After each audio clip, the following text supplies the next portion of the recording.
This looks familiar. The plot twist was on you all along. Oh my god. You know what? This is actually, when it comes to recording and editing, the worst thing is when you find out that you weren't either you weren't recording, or that the audio is damaged, or that you, especially when you've got a good conversation, you've got good, because then you can't go asking the same things all over again, because the nuance that comes from it for the first time is already gone. I can't ask you about your mom whooping your ass anymore. That's not gonna come off well. You know? Well, at least the viewers won't think we were abused as kids now. Exactly. I mean, I guess the most we could do is probably just like start it off by saying, "Hey, we've been recording for an hour and there was no audio. We're not going to use the same questions. We'll just see what happens." Yeah, we'll just make stuff up on the go. I say because I'm sure. I don't think we'll have an issue just talking about things at this point. It seems like we had a pretty good session the last hour or so. Something like that. So we're recording again. This time, say something. Hello. So we did an hour of recording. Hello. My audio was recorded. Blake's audio was absolutely done. This is why you always do a audio test before you start recording. You see, the thing is that I usually do, but as you know, I had company the entire time we were here, and so trying to do both at the same time screwed us over, man. To me, and that's not an excuse. I'm disappointed in myself. I should be able to do both at the same time and be amazing at both, but I was not. And that sucks. It's disappointing, really, you know. Also, I was looking forward to eating something. I was about to go get something to eat.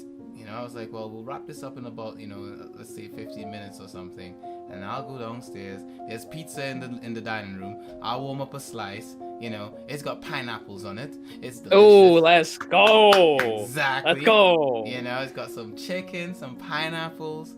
You know what? The only thing though, it's got olives on it. Oh. Yeah, see, I'm kind of hit and miss with olives. They're all right. Also, I just noticed, remember how at the recording I said my hair was good for an hour? It's starting to frizz. Yes! Oh no. It's starting to frizz. That's the black coming out right there. It's starting to frizz. You see, and that's the thing. I want you at your most natural. I want you at your most organic, best you possible. You see, when you know what? I think subconsciously I knew this. Subconsciously I knew, hey, if I don't record this properly the first time, Blake is gonna be forced to have regular hair. Oh my gosh. He can't fake it. He can't fake it for the mic anymore. He can't fake it for the people. The people want,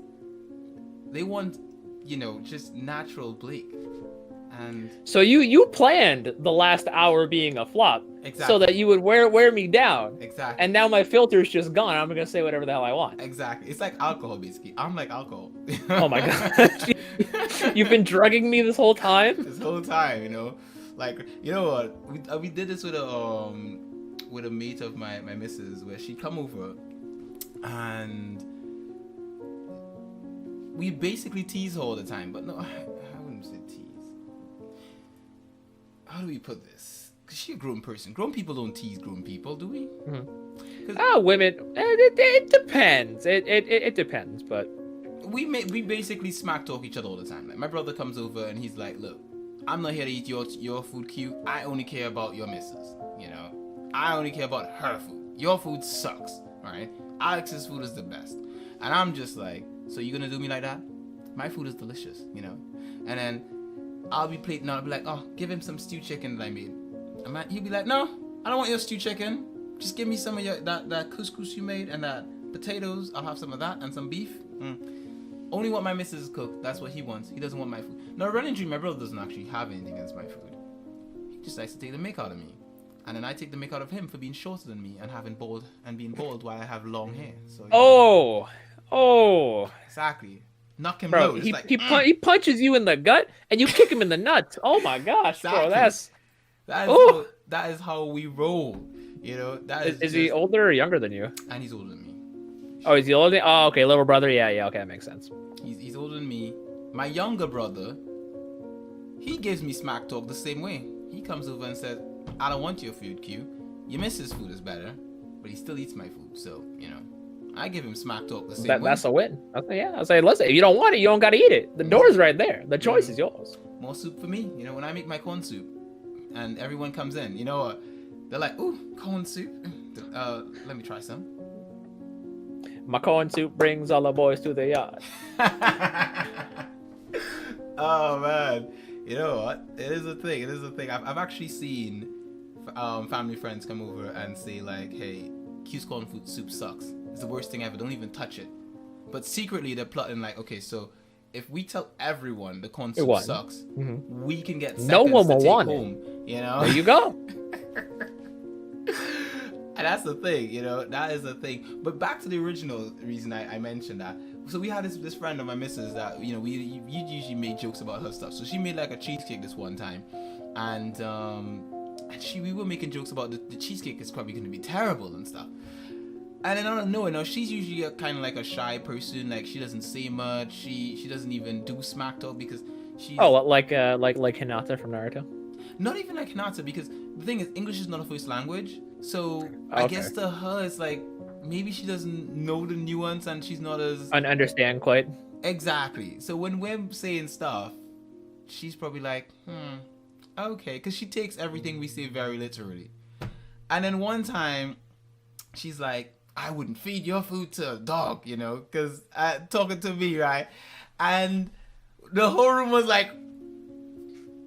And we basically all started laughing because she finally dropped some smack talk in the room. She clapped back. I know. It was like, you go, girl, get on, like, this is how it's like. This is what you gotta do. You gotta be able to clap back, I mean, you can't hang with my crew and not be able to clap back. You gotta have that clap back skills, So we train you up, It's the street of hard knocks, You gotta be out here and you gotta go through the rites of passage. And smack talk is half of it, 50%, So you're right. What about you? How's your smack talk? See, I'm not racist, but because I was raised with a Jamaican mother and a Dutch father, white and black. In my household, we make a lot of racial jokes. And the thing is, when I'm around some of my other friends who don't quite understand that, and I'd be like making like black jokes and stuff, like some, like I'm over here laughing, and I could see them just going like, they're like, guys, it was funny, laugh. It's sometimes my banter can get a little on the not okay side. And sometimes I gotta remind myself there's kids in the room. Like, people be like, God, the kids don't be like, oh, start them young, or like, it's my filter's terrible at times. So I don't even know if I smack talk anymore, because it gets to a point where, like, if I'm like in an argument with someone, I'm usually the first person that'll be like, okay, I can see that you're not budging. I'm tired and want to move on. Let's roll up. We'll wrap it up. All right, listen. Like, especially on Twitter. Like, if I'm trying to get my point across to people on Twitter, it's like, you keep saying the same thing. I'm just not gonna continue this anymore. Like, you're just gonna be like, but it is what it is. But like, when it's me, my older brother, and my little brother on New Year's Eve or Christmas Eve, and we're in the family room playing Smash Bros, bro, the worst comes out in us, because that's our game. That's what we've been playing since we were kids, bro. That is we get the most competitive in it, bro. I remember one time, my little brother won a game against me and my older brother using a Wii remote. And we were so upset. My older brother tackled him, and he was holding the GameCube controller on his lap connected to the Wii. The whole Wii came off the display. The entire Wii fell right off the display. It still works. It fell right off the display, landed on the floor. And we all just paused and went, oh no. Oh no. So, yeah, we've had our fair share. You see, that's the thing.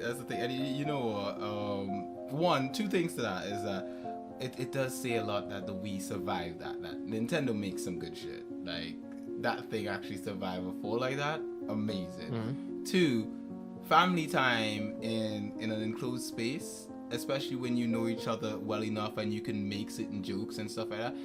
Like I remember, especially like when you make like black and white jokes, you know, when you and let's not even say white jokes, but black jokes. When you make a black joke, right, and you ain't black, it doesn't. It doesn't hit, right? You're basically everyone is just like, huh? So like with me, I remember when I first met my missus, right, and my missus is white, right. So and she's not like, you know, like white with seasoning or anything like that. She's not like your Portuguese white or anything like that. She's Polish white. She white, right? Oh, okay, so, yeah. She blends in with the snow. She blends in with the snow, right? Like proper white, right? She touches the sun comes out and she's like, too much. No, she don't even tan, right? She goes pink. Ooh. So when sometimes she would say something, right, and she would say something with no ill intent, but she would make a statement, and I'd be like, oh, so it's like that? You just gonna say that out there, right? So you're just gonna be racist, huh? And then I remember the first time I did this to her, and she just broke down in tears and started crying, and I was like, oh my god, I'm teasing you, I'm not serious, like. She's like, but oh my gosh. I didn't mean to, cute. And I'm like, oh my god, I made you cry. I'm so like, sorry. Shh, it's okay. It's okay. It's you know, it's alright. You know, I even told her, I was like, because the first time I told her what a Karen was, I was like, I'm gonna tell you, you're gonna be a Karen, you know. She said, what's a Karen? And I had to show her videos of Karens, and she's like, I wouldn't do that. And then I told her about Black Twitter, and she's like, what's Black Twitter? I told her, you know, I'll put you up on Black Twitter whenever you do something that's like super racist, you know, I'm gonna put you up on Black Twitter, right? And so she's always like, she's telling my family all the time, like, Q always threatens to put me up on the Black Twitter. I'm like, there is no there, it's just Black Twitter. It's just like the Black Twitter.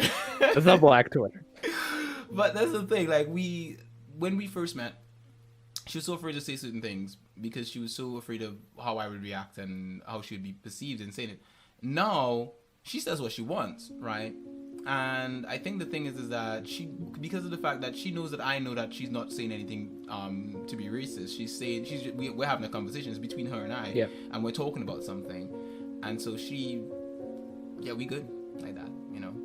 So, but if you say something, like you drop the N-word, I'm gonna know you're racist, and at that point in time, and I mean that it's too late. It's too late. Pack it up. I mean that specifically to you, Blake. You know, like, you know, if you say the N-word at that point in time.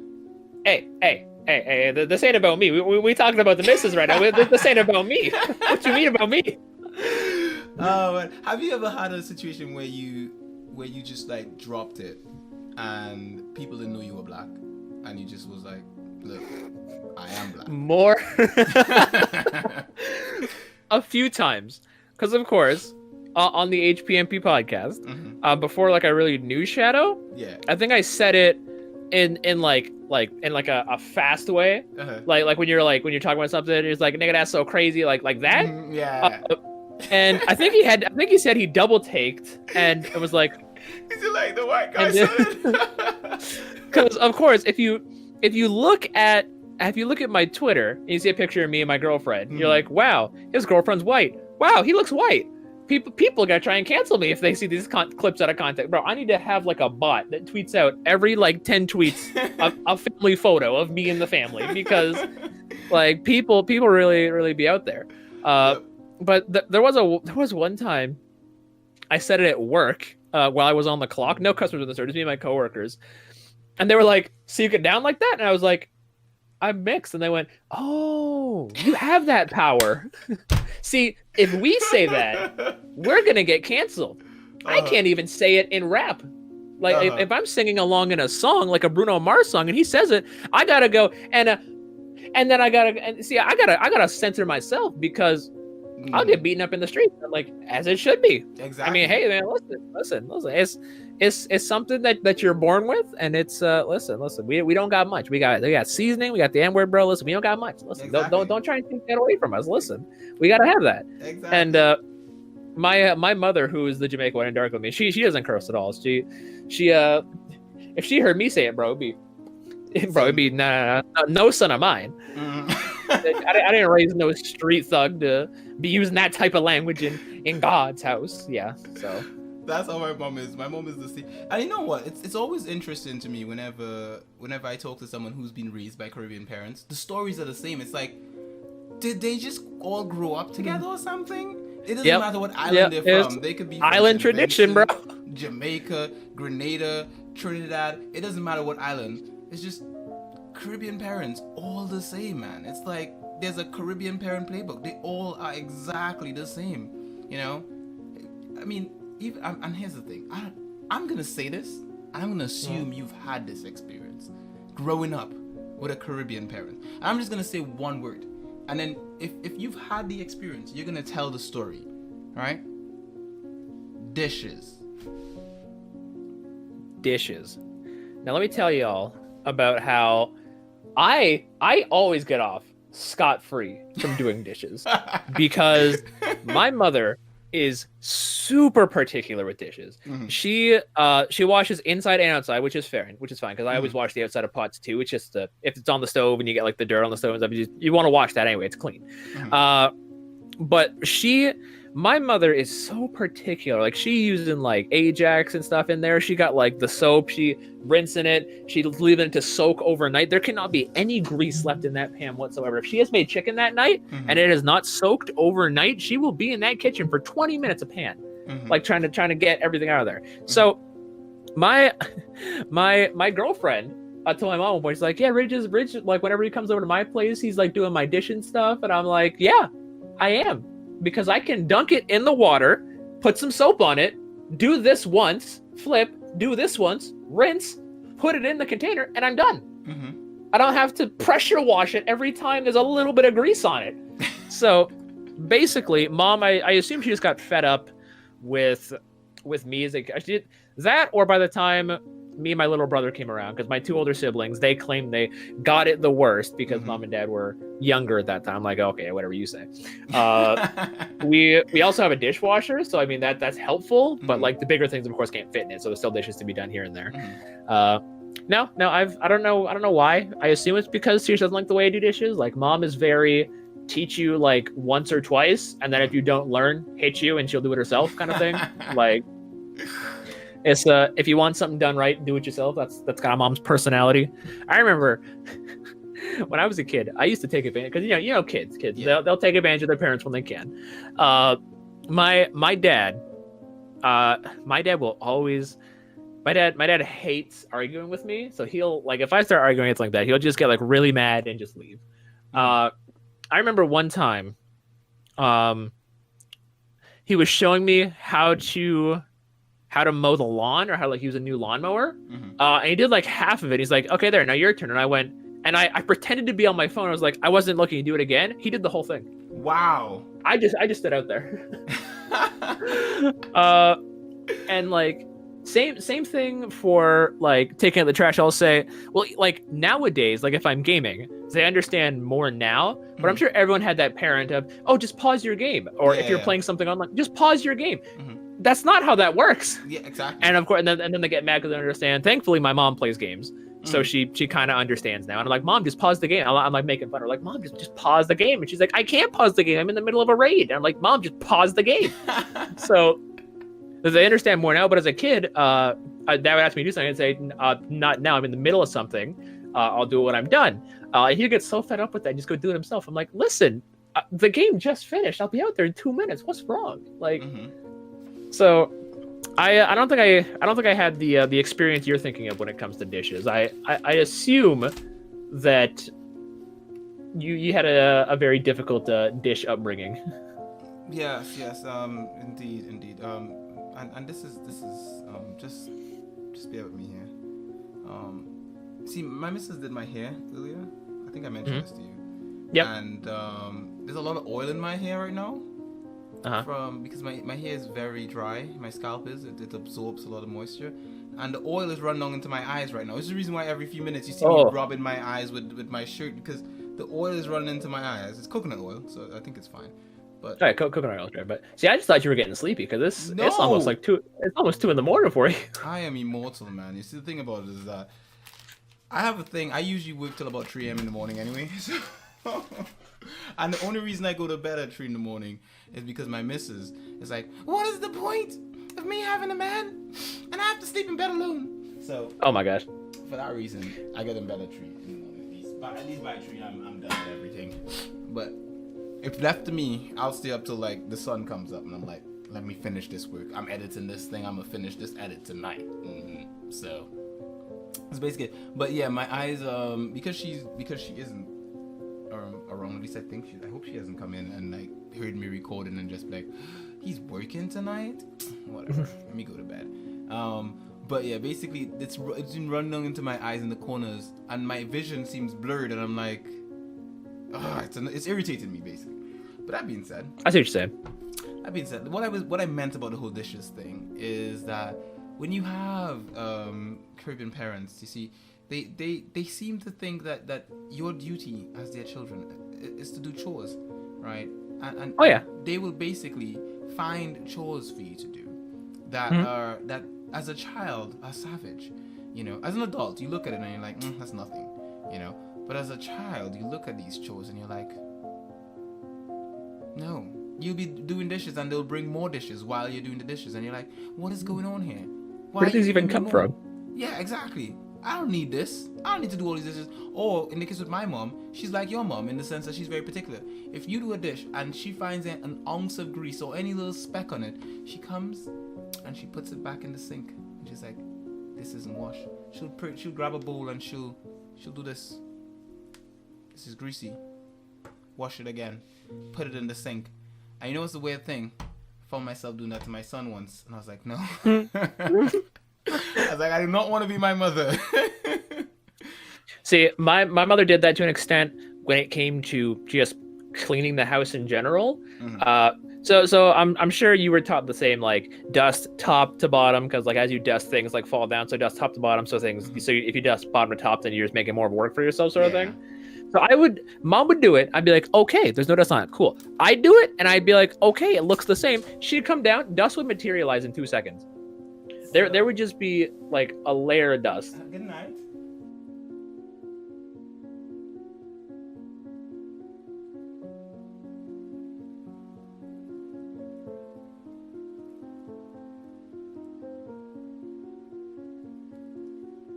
I'm recording a podcast. Wait. Is that why you came back? I thought you would have slept there.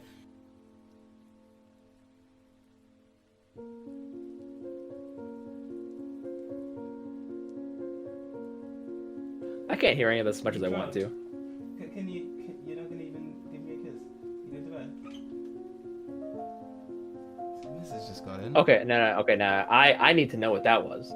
I need to know what that was. Now, Leslie, you can't be holding that. Edit this out if you need to, bro. But I need to hear what that's about. So, let's continue from where we left off. Right, Blake? Absolutely. I didn't just tell you an interesting story that we are not sharing with the world. Absolutely not. I mean, Blake, you recently joined a faithful fraternity, a religion of sorts, a lifestyle that is sacred among all kind of people. You've joined the religion of waifu. You have got a Tellurizer 2. Tell us about this experience. Well, it all started a couple weeks ago. I woke up one morning and I was like, damn, I haven't seen my girlfriend in like 3 months, bro. Because COVID and stuff, bro. She's in another province. She's on lockdown. I can't go see her. So I was like, damn. And then, as if an answer to prayer, a angel descended from on high and said, does anyone want an Atelier Ryza 2 code? And I went, I've never played the first game. And the angel said, fear not, dear sinner, 4, that doesn't matter right now. Here, take this. It's dangerous to go alone. And then, just like that, I owned Atelier Ryza 2. And then, I added it to my Steam library. I looked at the cover and went, wow. And then I logged off Steam that day. Because I have not gotten a chance to play it. Oh my god, and that is a sweet spin on the fact that we have way too many games to play, which was part of the first conversation we had, and that we never get around to actually playing it. And I would like to think your first son, will actually be the first one to play Atelier Ryza too, because like you said, you've got it, you just haven't gone around to playing it, and then you'll have a son in the future, and you'll be like, son, here's my game library, it is yours now, and he'll play Ryza. Or maybe it'll be like 4 generations online, who knows. But at that point, there's going to be no Atelier series. It's going to be just a Ryza series. Exactly. I keep saying this. People don't believe me. The fact is, the Atelier series, they have transcended. The Ryza series has transcended the Atelier series. The Atelier series sucks, man. Nobody wants that. Dang. You heard it here first. He said the Atelier series is doo-doo nut butter. Oh my gosh, bro. It is terrible. No one is out here thinking, you know what? That new Atelier game coming out, I must have it. It's gonna be brilliant. No. Like, wait, thick thighs? Ryza? I must have that. It's important to me. It's like a prinny pulling up on you like this. Boom. And you see that prinny, regular prinny. You're like, no, you're a regular prinny. But then the prinny has thick thighs. And you're like, ooh, these thick thighs on you, prinny. All of a sudden, the prinny's better. It's a better prinny, I don't sign off on that, but okay. You know what? Funny story, right? This actually happened today. I went out to get pizza, right? And right out, because there's a pizzeria not too far from us. I get out the street, and I get to the corner, and I see someone standing in the corner wearing some very nice fitted jeans, right? And it's fitted, and you can see their thighs well defined and stuff like that, right? Looking good. They're wearing this, those overcoats that women wear, the nice big fluffy ones with the and it's a nice feminine looking color and stuff like that. It's pretty looking. So I'm like, ooh, thick thigh lady standing on the corner and all that kind of good stuff on a phone call. And then she turned around and looked at me. And what do you think I saw? Well, Q, if there's one mistake that we in the faith often make, it's thick thighs save lives. But not if they're ugly and not if they're a dude. And yes, it's the second one. It was a dude. It was a black dude too. What was that? What was that clip? I'm sure you've seen the clip online of that Street Fighter. I think it's a Street Fighter or Mortal Kombat trailer. It pans from the bottom and you see like the action, like, oh, they kind of bad, and it's a dude, and you're like, no. Listen. It. You already start thinking, because I'm walking by and I'm like, thick thigh lady, man, because I have my lady. Doesn't mean I don't appreciate looking. Eyes still work here, so I look. I'm like, because I tell my girl about these things, like double cheeked up on a Sunday afternoon, hella ass. The sun is still out, my nigga. The sun is still out. I'm telling you. And then he turned out to be a dude. I'm like, no, you just ruined my whole Sunday. My pizza isn't gonna taste the same after this. At that point, just take the pizza, set it on the sidewalk, bro, and walk away. Exactly. Just a waste. Just a complete waste. And then I just started thinking to myself, like, I was just finding all these thoughts in my head just to like justify all this, and just thinking like, why is it that men wear these jeans? Like, why can't men just like wear men jeans? Just wear horrible jeans, with no thighs. Why can't baggy jeans? Baggy jeans. Listen, bro. Just don't have thighs, man. Like, men should just have straight legs, no curves, no nothing, just. And why wear a lady jacket, man? Why not wear a man jacket? Like, all these things I found justifying it to myself, but really and truly, it was my fault. It is 2021, man. We live in a different time. we live in a different time, and that's the thing, you know. We live in a different. And again, this is not me telling people what to do and what not to do and stuff like that. I'm just saying I'm disappointed in myself for thinking I saw a waifu, an IRL waifu, and it wasn't. You know, I think that was a dude. His name was probably Harold or something. You know. I'm sorry, Harold. I didn't mean to see your thighs and think that dude at some point in his life will see this podcast and be like, "But I like that coat. What's wrong with the coat?" He's gonna think to himself, "Man, yeah, check me out." You know, and these other folk, he turns around, full dude voice and everything. Yeah, man, I was all blah blah blah blah, dude stuff. I was like, nah, man. He could have just kept looking the other way. I would have never known. It happens. Happens to the best of us. But hey, I mean, like, hey, listen. At the end of the day, at least you didn't get played as hard as Shadow did. When I don't remember if you were on that HPMP when we were talking about Fire Emblem Three Houses and the new character DLCs. Because there was a new character called Yuri. Ooh, let me see this. And Yuri is very much a dude. Really? But he's got long, like, purple hair, and he looks very feminine. And from just a picture standpoint, you could probably mix it up. I am guilty of that as well, but we won't talk about me right now. And I remember Shadow said she, and everyone on the HPMP, me, Bao, Sosuke, and Pelvic went, "You mean him?" And he went, No. We're talking about Yuri, the new girl character. No, that's a dude. He's got a penis." And he went, "No way." And for the next 20 minutes, Shadow tried to defend himself. Man was not having any of that.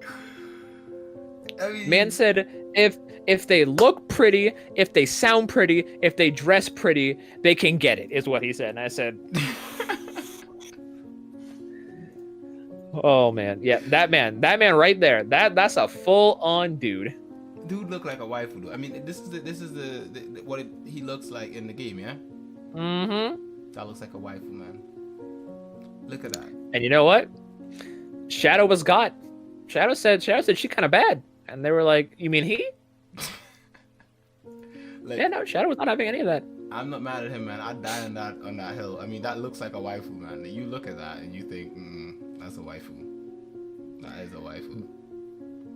That is a full waifu. He is too pretty. He is way too pretty to be living that husbando life. I mean, hey, Lady Pelvic, she be out here. That's how she likes her women, or likes her men, rather. She likes them pretty. Pretty as hell, you know. Oh man, wow, this is a hella fine waifu though. Ooh. You know, I don't focus, Q, focus. I know, right? I know, it's bad. I'm supposed to be here doing an interview with you, and here I am watching waifus and stuff, and we should be doing this interview. You know, this is a bad habit. And I don't know if you noticed this. Like when just before my missus came in, I leaned forward and the camera started tilting to one side. Did you realize that? Yeah. Because I knew that door behind me. I could hear the keys in the door opening, so I was like, "Oh shit, she's home." So I can hear it coming in, and my missus, whenever she hears my voice in here and she knows I'm in the office at night, she comes in either to tell me good night or whatever have you. And I was like, let me pull the camera just a bit so she can come in, and then she doesn't get picked up on camera. So it was like, yeah, it was preemptive. I didn't count on what was gonna be said though. You know, that I wasn't. No one knew that was gonna happen. No one should be. I sure didn't. You didn't even know what was going on. Yeah. Yo, people in the comments are gonna be like, "What are they talking about?" Listen, for like $200. Listen, if you want to pay for that information, we should find out. See, that's what you should do. You should talk to the people in question. Be like, "Can I sell this?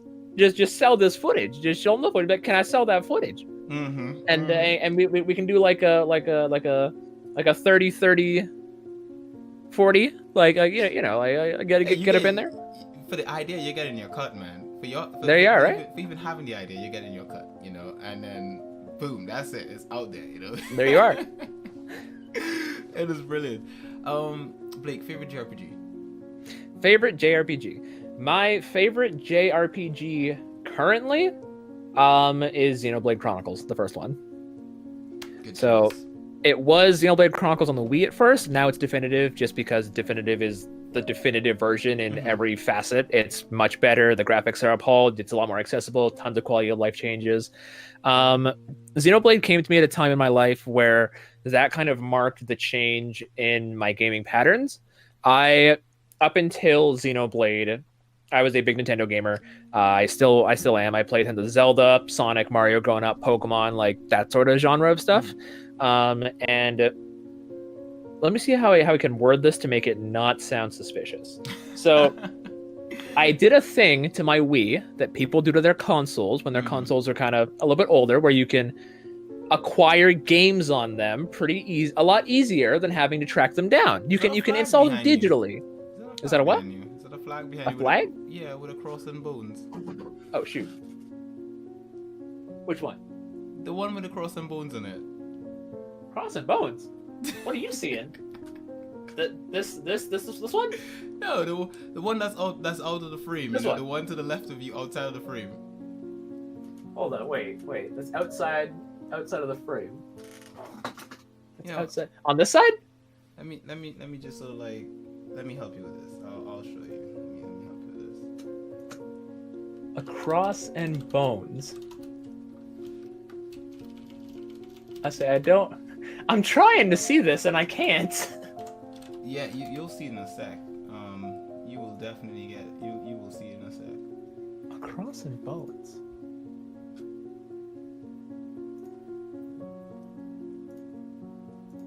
All right. Continue saying what you were saying before. What was I saying before? Old consoles. Right. So I went ahead and was able to improve our Wii and I got a bunch of games for it, and one of those games was Xenoblade. At that point, that was, I want to say the year was 2014 or 2015, roughly, because I think I started playing it right around when Shulk got announced for Smash. So that would have been August of 2014. So it was around like that fall.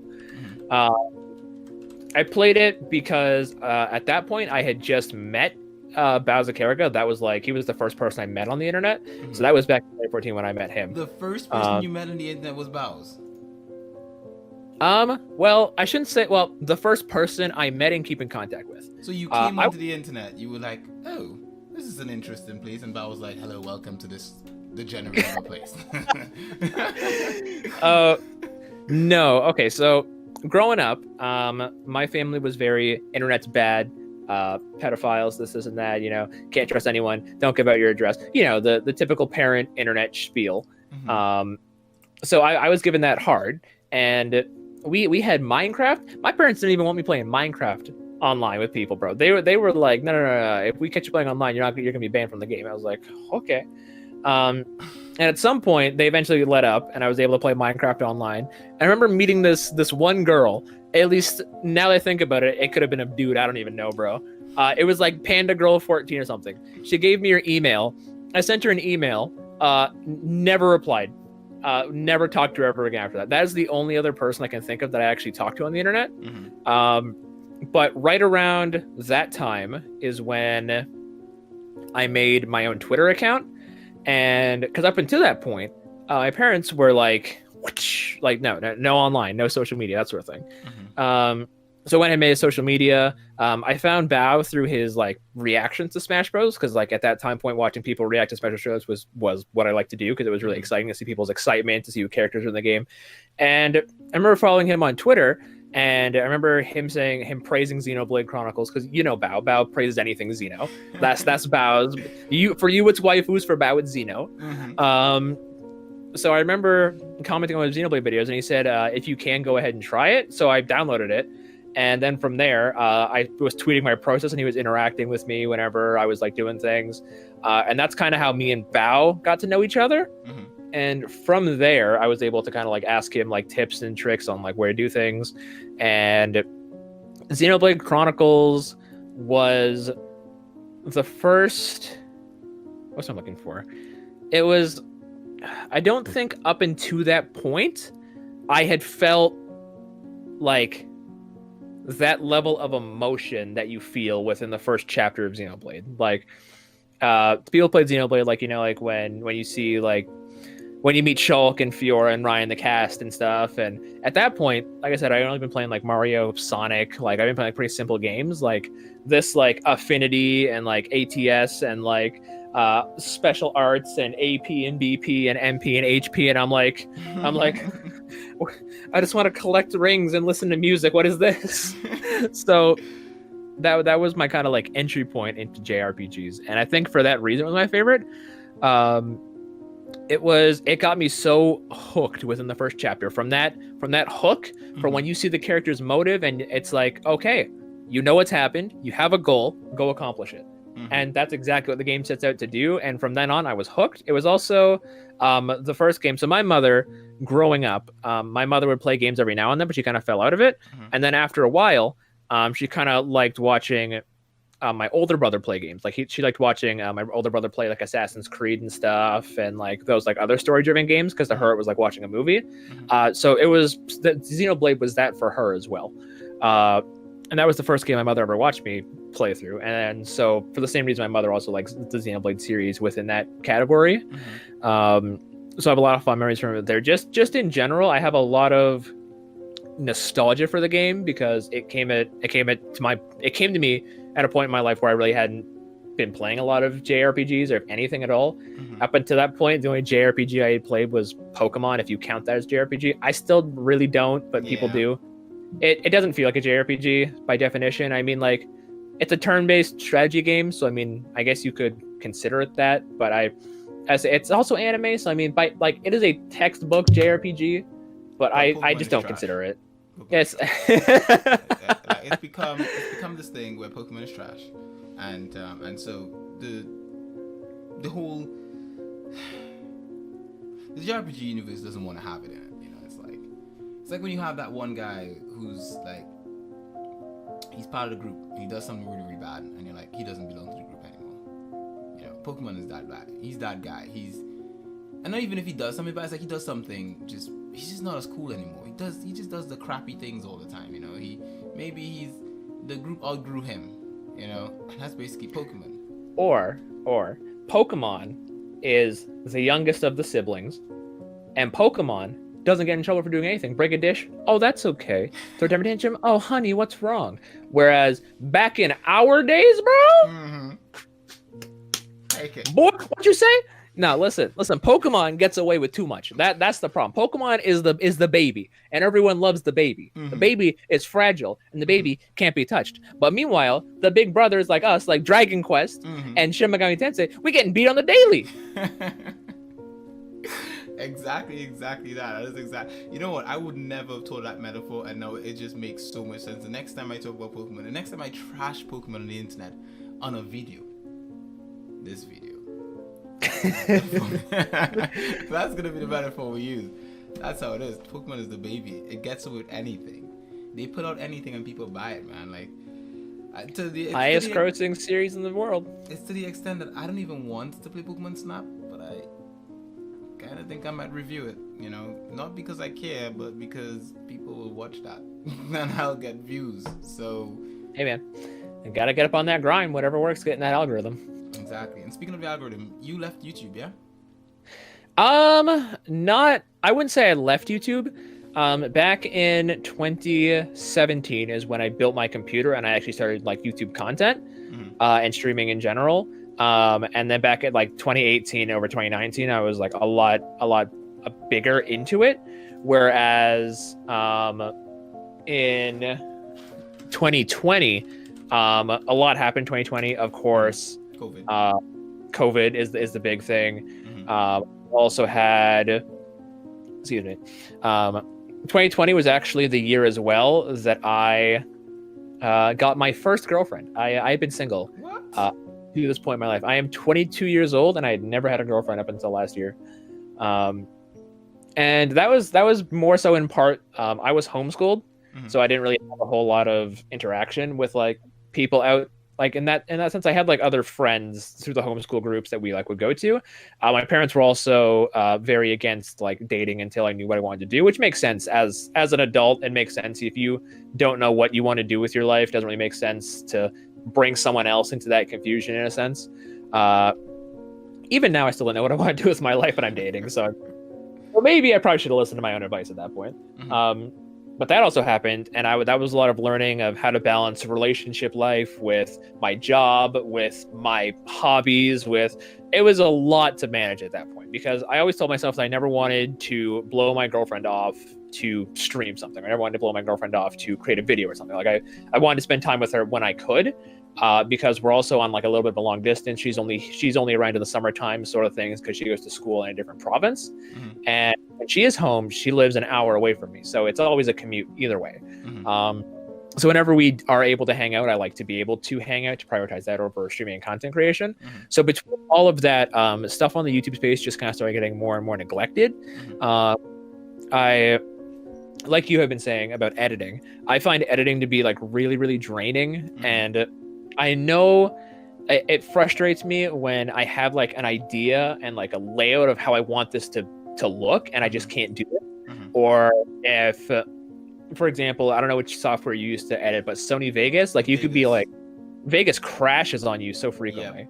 Like Vegas crashes can set you back so far. And if you've been working, I now have a habit of like Control S every like 2 minutes, because you never know when it's going to crash, and then even if it does crash, it doesn't set you back as far. I have gotten to the habit of doing that, but even then, I am slowly returning to it. I started up a Final Fantasy VII vanilla playthrough from like the guise of, I was a Nintendo guy, I never played a Final Fantasy, sort of. So to all the people that like have nostalgia for the game, like come experience it with me. And on the Twitch side of things, I can just stream it, have a good time and whatnot. And then with the VODs, I cut out a lot of like the wandering around, the finding out where to go sort of thing. Like I kind of like edit it down to be a bit more digestible by like an individual. Over 2020 as well, I was kind of lacking direction for my channel. I was like, what do I want to do? I want to cover gaming information. I want to like make like news information. But when it comes to the news side of gaming, it's very difficult to keep up with it, because if you don't have that news out, like as soon as it drops, you're going to get buried in the algorithm. Yeah, exactly. That's like if like, for example, like Game Explain gets their videos out super fast. Whereas my internet's good, but YouTube hates me. Like it will take me forever to upload a video. So I am just artificially crippled in that sense. I can't really do news like as quick as other people can. It's just a matter of I'm not sure what identity I want my channel to have. Back in 2019, I shot my shot with Stega, and I got a hold of one of their like PR team members, and I actually got a review code for Team Sonic Racing. And that was like the first time I've ever like gotten a review code, or like a big something big from a company like that. And that was huge to me, and that was like a big like morale boost. And after that, like I wanted to like keep going on. I was going like heavy into it, and then COVID hit, everything like shut down, and I was like, okay, what am I going to do now? And I find myself enjoying streaming a lot more, because it's not scripted, everything's off the cuff. You're basically just hanging out, playing games. If it's a story-driven game, you're interacting with your chat. People are what I'm looking for. People are interacting with you. Whereas videos, you can edit out all the flaws. With streams, it's as organic as it gets.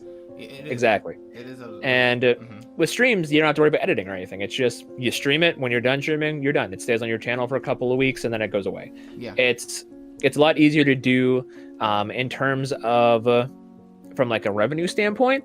I've gotten like several payouts from my Twitch channel over the last couple of years, whereas YouTube, I've never gotten a dime, because YouTube's monetization system is really bad.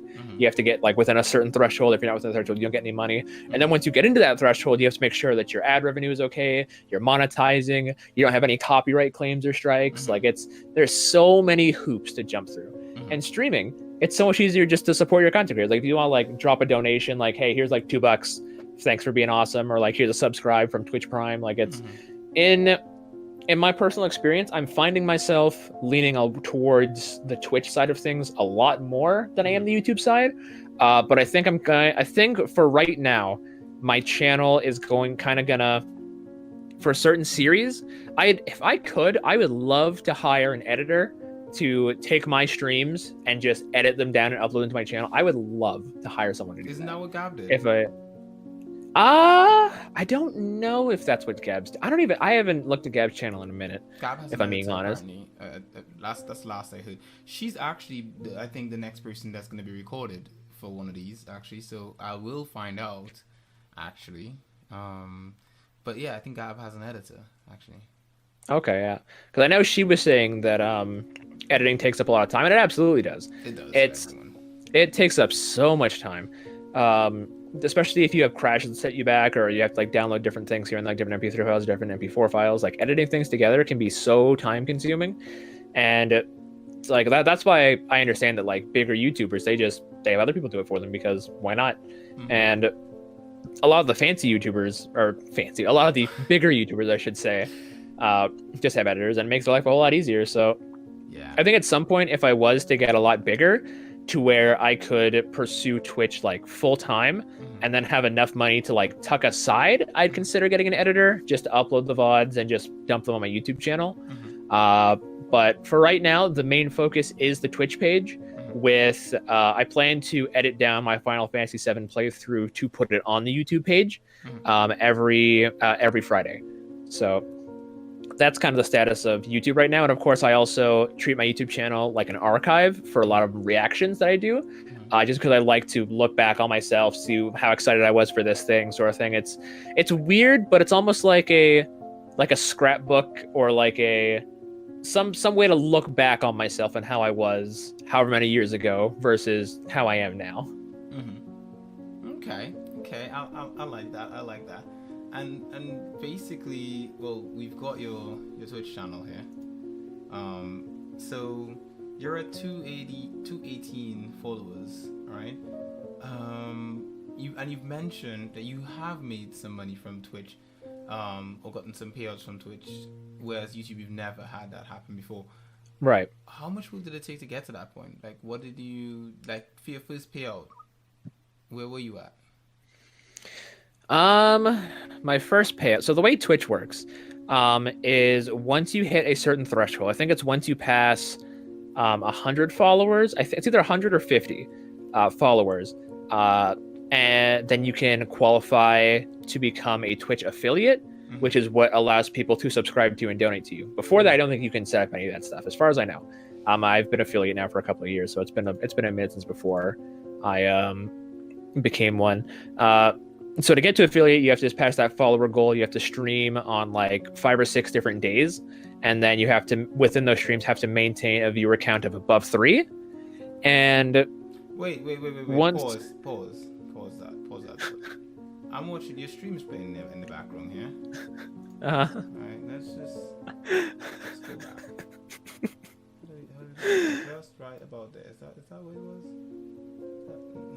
No. I feel like I'm about to be exposed. I feel like I know what you're about to show, because I saw it as I was talking.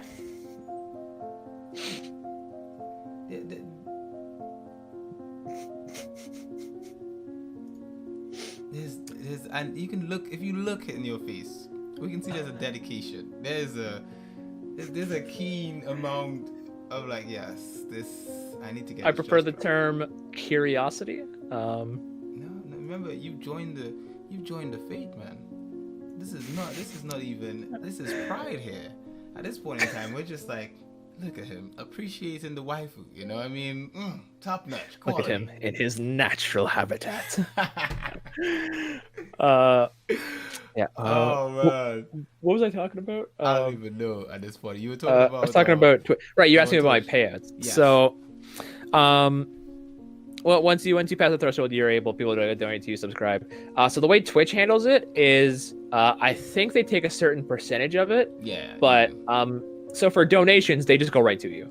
I think they actually, like, for example, if you donate to someone and you say you want to donate like $20, I think it'll charge you like $24, and then like the $4 will go to like Twitch, but the $20 will go directly to the streamer kind of thing. So they charge you like a payment fee, I guess, or whatever. That might just be through PayPal. I've never even seen the donation option on Twitch, to be quite honest. I didn't even know that was a thing. I thought it was just subs. I think it's if you like from the actual stream itself, if you scroll down to the stream, there's normally a donate option underneath the stream itself. Like underneath, like people will say like, here's my YouTube channel, here's my Twitter, my Discord server, donate to me with this link. Because I believe the donations are all handled through Streamlabs. So like if you set up like notifications, like the follower notifications, subscriber notifications, and whatnot, you have a Streamlabs link that's like streamlabs.westtownhd.donate, etc. And then you click on that link and it asks you how much you want to donate, if you want to throw a special GIF in there, so on and so forth. So the way Twitch handles their payout system is within all your subscribers you get. Each subscriber, of course, I think it's like $5 or $4 to subscribe to someone on Twitch. And then if you have Amazon Prime and you have a link to your Twitch, it's free. You get one free. The way it works is once you hit, so all that money goes into a jar that you basically can't access. I don't know if there's a way to check it. I think it just kind of happens. And then once that jar hits a certain point, I think it's normally like $100 USD or like 150 Canadian, something like that. Once it hits that, then they take all that money that your subscribers have brought to you over time, and they just put it in your or they just pay it out to you through like PayPal, your preferred means of payment. I remember the first time it happened. I went to check my PayPal because I was like, PayPal keeps charging me for like my Patreon, my Twitch subs I sub to people for, other like my renewals, my Spotify's. And I was like, that's weird. It keeps charging me, but my bank account isn't showing any of it coming up. So I check it and I'm like, oh, I've got $150 in here. And I check it, it says from Twitch Interactive, and I'm like, that's weird. And of course my email is like, oh, you got an email from Twitch, probably spam, so we filtered it out for you. So I go into my junk, I find it, and it's like, congratulations, WestTownHD, due to your subscribe. Either way, we paid you out some money. I was like, no, they said we paid you out $120 USD. They paid me in USD, which in Canada is liquid gold. So I was like, oh, that translated to like 160 Canadian. And I was so excited that day. I was so pumped. It was such a good feeling. And every now and then, like it always happens because I never really know when it's going to happen. Like right now, I think I'm sitting at like 7 or 8 subscribers, and I haven't gotten a payout in a couple of months. So there's probably one coming up pretty soon. It also will speed up faster as well if you have people that like do like a tier 1 sub or like a tier 2 sub, tier 3, which is basically you just get more perks, but you spend more money sort of thing. So basically the more money that they basically spend on you, the easier it is to pay out. I'm not sure how it works for full-time streamers, like people that have like 600 or 700 subscribers on Twitch. Like I'd imagine that like they probably just at the end of the month, each month, they probably have like a specific day, like a payday of sorts. Yeah. And then any donations just come directly through. So it was a great feeling because that was the first time I'd ever been rewarded monetarily through a content creation. And if I'm being perfectly honest, I don't quite know what I want to do with my life. I kind of want to work in the gaming industry, hence why I work at a video game store. I make video game content creation on the internet. If I'm being honest, I would probably love to be a full-time streamer, just like playing games with people, having a good time. I'd love to do something like that. Not because Twitch streamers make a lot of money, but just because a lot of people have told me that my personality, even my own family, my parents, they always told me my personality is very, mom says, and I swear this is just because she's a mom, but she says, you're very much a leader and people are drawn to you. And I'm like, you're my mother. I'm pretty sure if you didn't say that, you would say the 9 months that you spent with me inside you was a waste of time. So I don't know what my calling is in life, but I have a lot of fun with this. And if someday I'm able to get big enough to do it full time, because working from home in terms of being a streamer would be fantastic, because I really don't want to put my kids through like a daycare if I don't have to. I'd rather raise them instead of having someone else raise them. And then when they come home from school, be able to pick them up off the bus, ask them to talk about their day, give them a snack sort of thing. Like that's the kind of father I'd like to be. Read One Piece, of them, you know. Oh, yes, yes.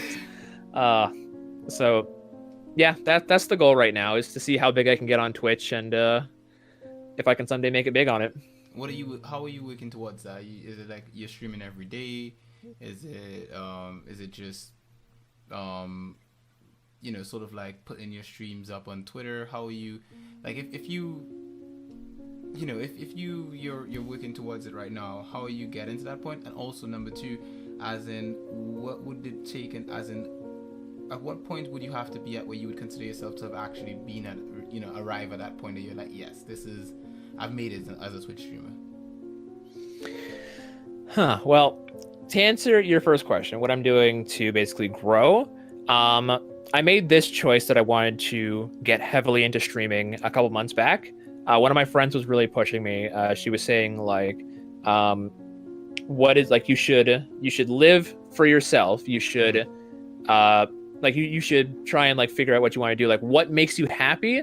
If you can figure out what makes you happy, Mm-hmm. and you can somehow find a way to make money off of being happy, Mm-hmm. you'll never work again in that sense. Mm-hmm. So she was really encouraging, and I was like, well, I do like streaming. She's like, okay, so what can you do to increase your stream? And I was like, well, I never really like promote my streams heavily or set like follower goals. And she's like, all right, so just start promoting it more, get out there, see if you can make some connections, talk with people, get your name out there, and see where it takes you. And so ever since February, I've started doing like monthly follower goals. Mm-hmm. February's was an extra 10 followers, March's was 15, and April's has been 15. Mm-hmm. We were able to beat both February's and March's. Now we're 12 away from April, so if anyone's watching this and y'all want to help me hit that follower, by all means, follow us over on Twitch. Specifically, you're setting follow goals, not subscriber goals. Follower goals right now.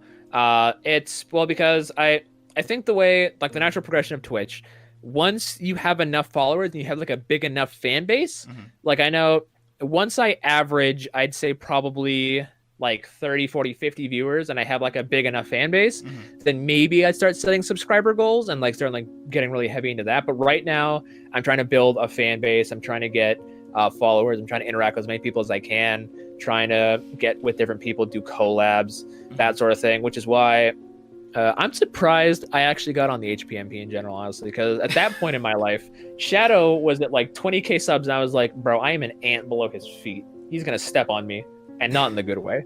I think it's because, though, I knew Bao kind of put in a good word for me. He was like, hey, this guy, he knows what he's talking about with Xenoblade. Go have him on sometime. I remember when they asked me my favorite JRPG was, asked me a bunch of JRPG questions because JRPG podcast, and I was like, Xenoblade, Persona 3, Xenoblade. So in that sense, I would like to collab more with people if I can, like more like other streamers, like Among Us streamers. Like, if I could get up in there and just get my foot in the door. I'd love to collab with more people. Which is why I was, when you asked me about this, I was like, oh, that is my heart. He wants to talk to me. Oh, people don't normally want to talk to me. Well, let's have a conversation. So, You know yeah. what? It's because of the fact that I remember, I personally can't remember the first time I was on HPMP. No offense to anyone on the show. I mean, I had a good time. I know I had a good time the first time I was on, but I don't remember it because I'm constantly working on so many things that Right. there's a point in time where things that have happened a while ago become a blur to me. And it involves everything in my life, not just podcasts or whatever. Everything just becomes a blur of what it was. But where I sort of like memorize it, or where I remember it as, it's like positive memory, negative memory. So if something is a positive memory, then I know, okay, I had a good time with this thing or whatever have you. Like, I enjoyed this particular memory. This wasn't a bad memory for me. And I think with HPMP, it was a positive memory for me. To me, it was like, I actually have a positive memory of this podcast. And also, I think I've been following Shadow for a while, and I've been following Shadow from way before when he wasn't even that big, because I think at the time, I think we were following each other on my anime list, you know. Oh my gosh, that's a So throwback. it's a throwback. It's a long. This was before YouTube took off to the point where it is now. It was just a thing where people put up their thoughts and all that kind of stuff. And when I followed Shadow, I didn't even think I followed him seriously. I think I just like followed him. I was like, oh, okay, this is one of the guys I know from Man List or something. I can't remember the reason or how it went about, but I knew I wasn't following his channel that seriously. Like, I'd watch the odd video here and there, and I'd go along. And then over time, slowly, I started like, hey, I'm seeing this in my feed very often. Holy shit, I'm actually following this person. And I start watching, and I'm like, oh, he's doing some good stuff. I'm liking this. You know, he starts talking about games that I know, and I'm like, oh, I know this game. I like this game, and so forth. And then over time, I found out about the podcast, and I listened to it. At that point in time, you were already on it. By the time I started listening to HBMP podcast, you were already a part of the show, and it just went from there. And so asking, because, and not just that, but basically coming on the show and talking to everyone on the show, I realized I like everyone on the show in different ways. You know, I like the banter, I like everyone's character, everyone's personality and stuff like that. The whole thing that goes on where everyone tries to steal the show. Yep. Every time it cracks me up. You know, everyone there's a sort of like a machismo or sort of bravado that everyone comes in that just is great, but it's different for each individual on the show.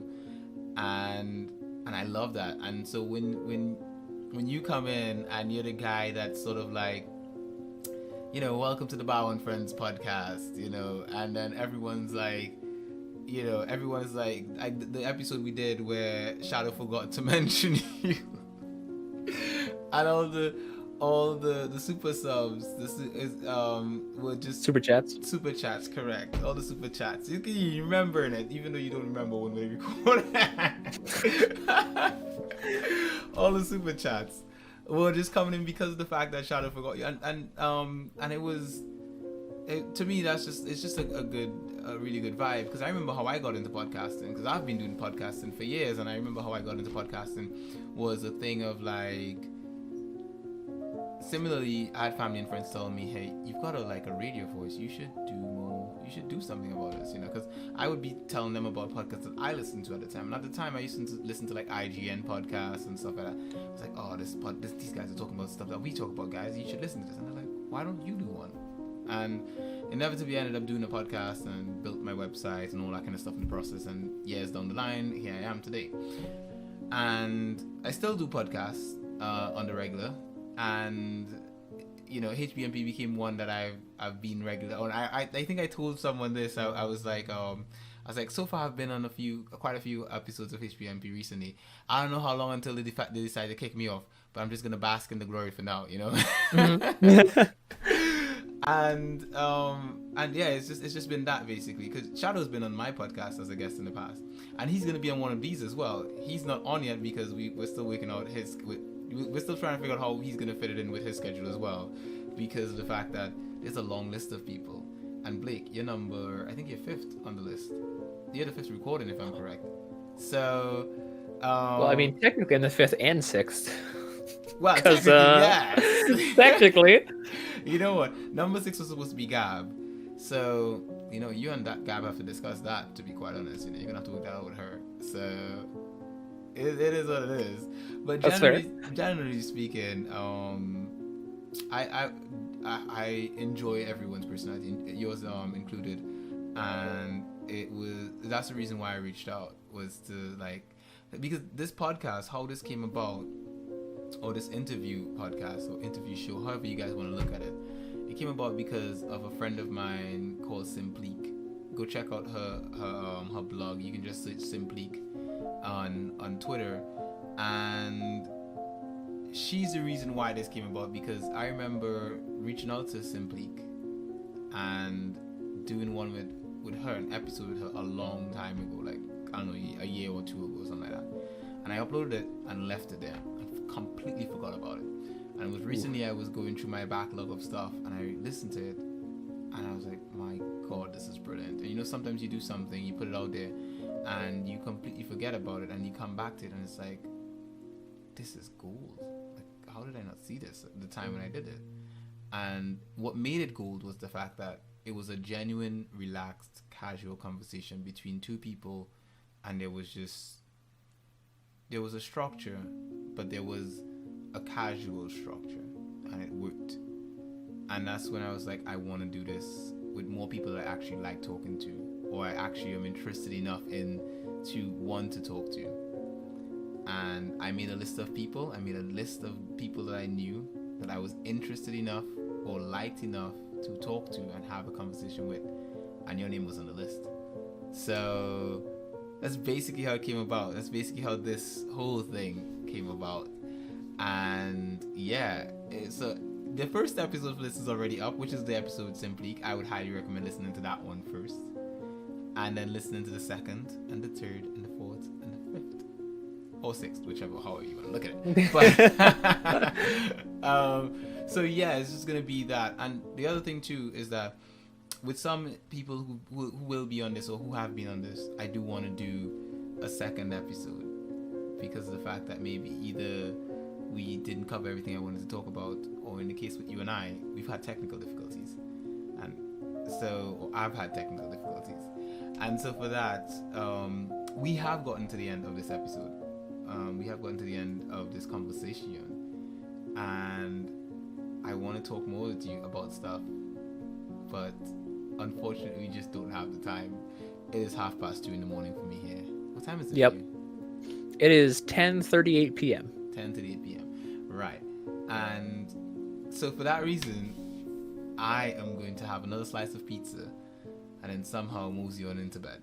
Right? Because that pizza, if I leave it there now, I will not get a slice in the morning. It's going to be gone in the morning. Yep. Exactly. I've tried that before. I've tried leaving slices for myself.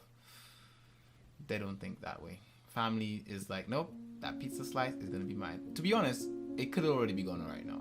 I've been recording for a while. As your wife just got home, or your wife got home however long ago, bro. She could have been like, that's for me? Exactly. And taking a big old piece out of that. And you know when people drink, you know when you've had a couple of shots, you know, she's been having wine. You hungry? Mm-hmm. She's probably had the munchies. She's like, I've been drinking wine all night. I have the munchies. So, that being said, we have gotten to the end. Blake, where can people find you? You can find me over at WestTownHD on YouTube, Twitch, Twitter. I also have a Discord server that's linked in the description of all my YouTube videos. I'm pretty sure it's still valid. If it's not, just leave a comment saying, hey, your Discord link doesn't work, and I'll update them. Because I'm pretty sure I set them to work forever. But sometimes Discord just discontinues them. But yeah, Twitch, YouTube, Twitter. I don't have an Instagram because I still can't figure out how to navigate Instagram, and I don't do TikToks because I'm not there yet. But Instagram is easy. I don't know, man. I think I was the one who convinced Shadow to make an Instagram. At least I want to take the credit for it, you know. I don't know if I was, right. But I remember talking to him about Instagram before he made one, and then he made one, and I was like, it's mine. Okay. Yes, I did this. You know? Made one for him or his YouTube channel? Sorry? For him or his YouTube channel? Did he make an Instagram for? Yeah, it says Shadow HD, so I don't know, man. I mean, probably. Okay, so it's okay. I was like, I haven't checked the description of his videos. I wonder if he plugs that. Follow me on Instagram. Probably. He probably does or doesn't. I don't know. Yeah. If I go to his Instagram, he does post on there every now and then. He doesn't post very often. I think of everyone I know among like the HPMP crew, who's the most active person I know on Instagram is Gab. Gab is super active on Instagram. Like almost every day I see something from her. Shadow, it's like whenever he posts, I'm like, he still exists on here? Okay, interesting. Post a selfie every now and then with the black and white filter of him going. you know Shadow's that type of guy. I know that one. That is definitely he would use the black and white filter. He would do that filter indeed. But yeah, but definitely. For me, I live in the black and white filter. You are the filter itself. The filter was made for you, bro. Even your headphones rocking it. You're like, I don't want plain black headphones or plain white headphones. It needs to be a mix. Yes. Let's go. Perfection. So, yeah, I think that's it. Blake, we're gonna do this again sometime. And absolutely. We're gonna. Hopefully, it should be enough time that we've forgotten some of the stuff we discussed. Yeah, we can reissue it. Oh, yeah. It was so good, so good. Damn it, we lost it. Screw you, stupid. Here. OBS. It's my hair. Okay. We can blame it on the hair. Blame the which name. does look pretty great. Oh, thank you. It's actually super long. So My hair's getting to that point too. I gotta. my head Yes, is. yeah. I said, oh, it's all frizzy now. It's dry, but it's frizzy. Oh, Come on, before we go, let me see the hair. Pull it out. Let's see how long it is. oh, That's this the hair? longest it can go. Let's see. I guess so. You got it. Well, you know what? Here's the thing, Blake. Keep growing it, man. Keep growing it. It's amazing. It's funny you say that because I'm probably getting it cut in like a week or two. Don't do that. Let it Dude, grow. yeah. I say I know you've seen my family photo. My little brother has got like long flowing hair. Mhm. I don't think I can do that. I've got my dad's hair, and my dad's hair it's like it comes out to like here, and it's slowly touching the neck. But I really don't like the feeling of hair on my neck. No, ladies love it. Ladies love it. Ask your missus. Just say, hey. Yeah, she told me to get a haircut, and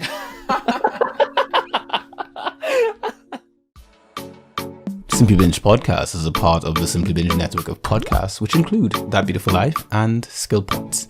All of our podcasts are available on iTunes, Stitcher, Spotify, Castbox, and most other podcast apps.